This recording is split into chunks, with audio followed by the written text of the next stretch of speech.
नाक बिंदिया लगा देवो हो भोला मान जा कहाँ।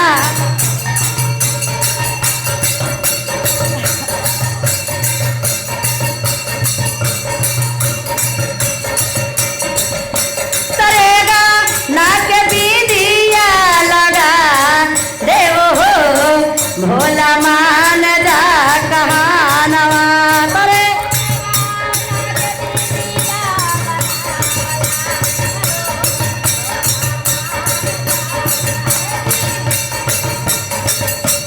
मान जा कहाँ नवा भोला मान जा कहाँ नवा।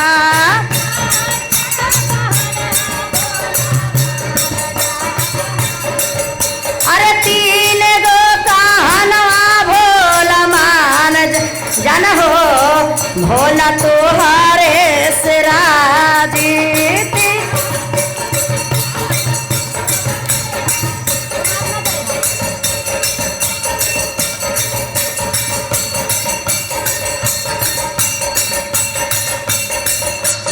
काठी के लहंगा यार काठी के चुनरी का।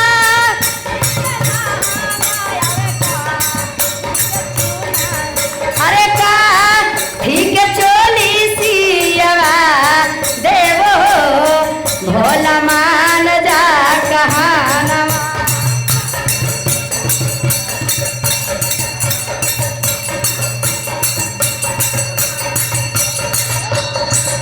अरे काठी के चोली सियवा देवो भोला मान जा कहाँ नवा।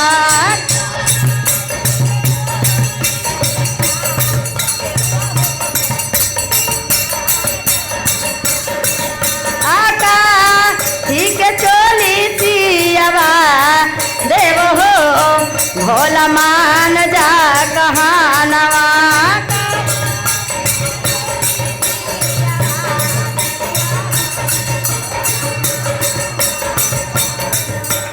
धारा ठीक का पारा अरे पावन के लहंगा धर।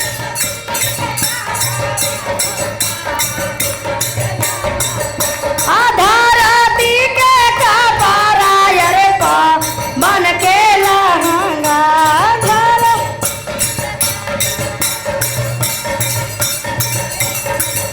अरे हाँ बाके चोली सियवा देवो भोला मान जा कहाँ नवा।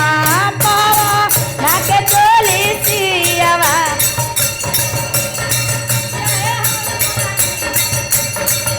अरे पावा नाके चोली सियवा देवो भोला मान जा कहाँ नवा।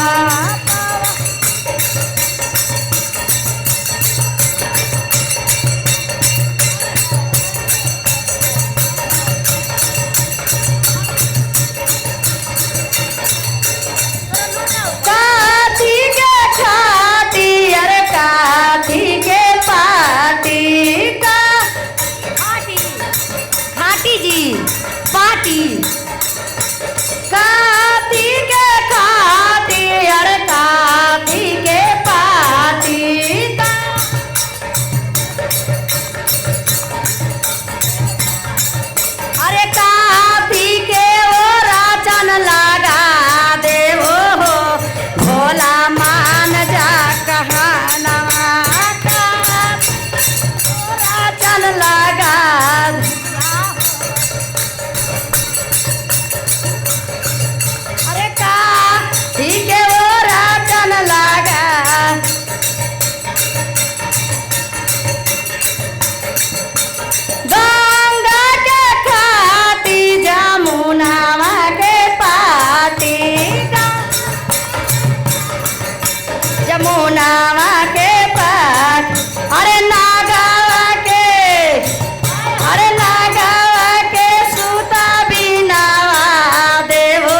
महाराज की जय।